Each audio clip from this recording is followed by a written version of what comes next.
Hey guys, today I'm driving a 2013 BMW 535i X-Drive, all-wheel drive. I really expected to be a little underwhelmed by this car, having just road tested the 2016 328. That car didn't do it for me. I didn't particularly enjoy driving that car. It was really numb. The F10, on the other hand, 5 Series, has been a completely different story so far. So I've been in this car about a week. And I've thoroughly enjoyed this car for a lot of reasons.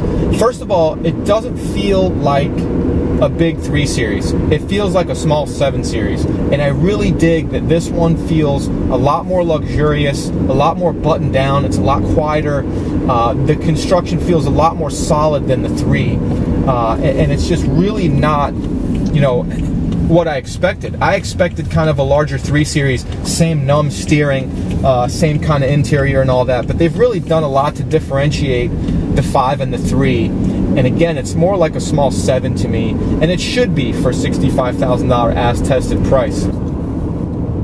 Looks-wise, the F10 is really subtle, you know, and I think a lot of the cars in this segment are subtle.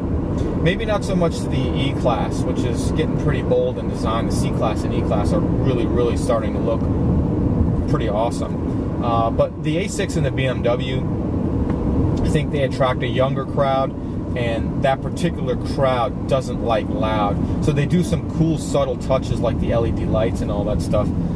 But as far as the overall design, this car is really understated. And it does look like a small 7 Series. The interior also very understated. Again, kind of a sporty feel rather than a luxurious feel, and I do dig that. Really ergonomic. I like where my positioning is for my arm and the shifter. Everything is within reach and very usable. Another thing that's really surprising about this 5 Series is this is a 2013 with almost 67,000 miles, and it feels like new. I mean, all the switchgear, all the buttons, there's nothing worn, there's nothing loose. Everything feels as new. And having spent a lot of time in the Audi A6 in particular, once those get about 50 or 60,000 miles, they really start to feel worn, and a lot of the buttons and switchgear start to wear. I never liked that about the Audi, but the F10 body 5 Series is wearing much better than the E60. This one's powered by the 3.5 liter turbocharged engine, 300 horsepower, 300 foot-pounds of torque, 0 to 60 in about 5.5 seconds, quarter mile, 14 flat. Pretty fast car, really smooth car. Made it to a ZF 8-speed automatic transmission, which, if you guys have never driven a car with the ZF 8-speed, it is the best transmission available right now as far as automatics are concerned. It literally excels in every category. Whether you're just putzing around town, the shifts are super smooth. You don't feel them. If you're in sport mode or sport plus or whatever's offered, the shifts are crisp and fast. As a matter of fact, a lot of manufacturers have gone away from the dual clutch. Audi specifically, in the S4, they took the dual clutch out in favor of this ZF 8-speed box. In their RS7, they use the 8-speed transmission from ZF, and it's absolutely wonderful in that car. BMW's using it, Jaguar's using it, Maserati's using it. A number of manufacturers are taking advantage of how awesome the ZF 8-speed is. The 5 Series has a great compliant ride. I'm doing 60 miles an hour right now, and 60 feels really slow in this car. I mean, it really does. You know, even 90, not to say that I went 90, but 90 feels really responsible in this car. You can tell that it's made to cruise the Autobahn at 100, 110, 120 miles an hour all day, because it really composes itself wonderfully at those speeds.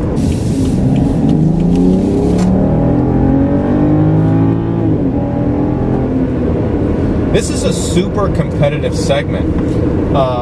You know, the Mercedes E-class, the Audi A6, the Lexus GS 350.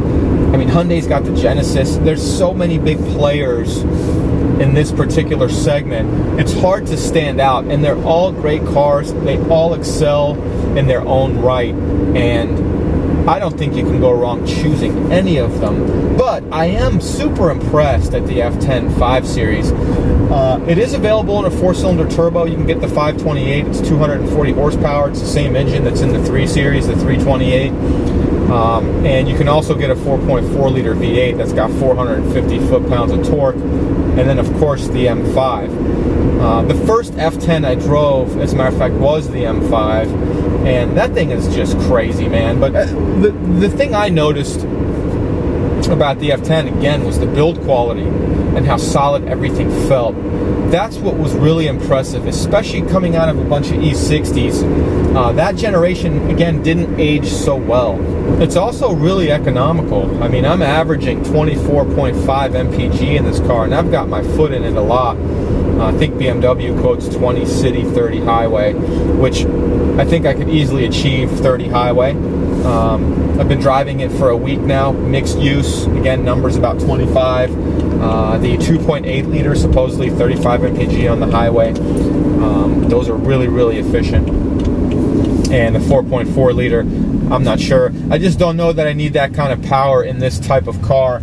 I would probably save a couple of dollars and stick with this turbocharged 6-cylinder. Again, buttery smooth, super quiet, super compliant ride, and feels like a small 7 Series, a much more grown-up car than the 3 Series I just drove last week, which I did not like. I was not impressed with the 3 Series. The steering so far has been a little bit more precise than the 3 Series I just drove, which I didn't expect. Loads up pretty good around turns.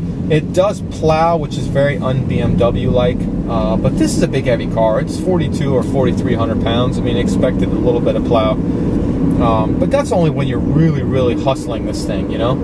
If you're just on a leisurely back road and you're just kind of pushing it a little bit, it feels wonderful. Tires grip really well.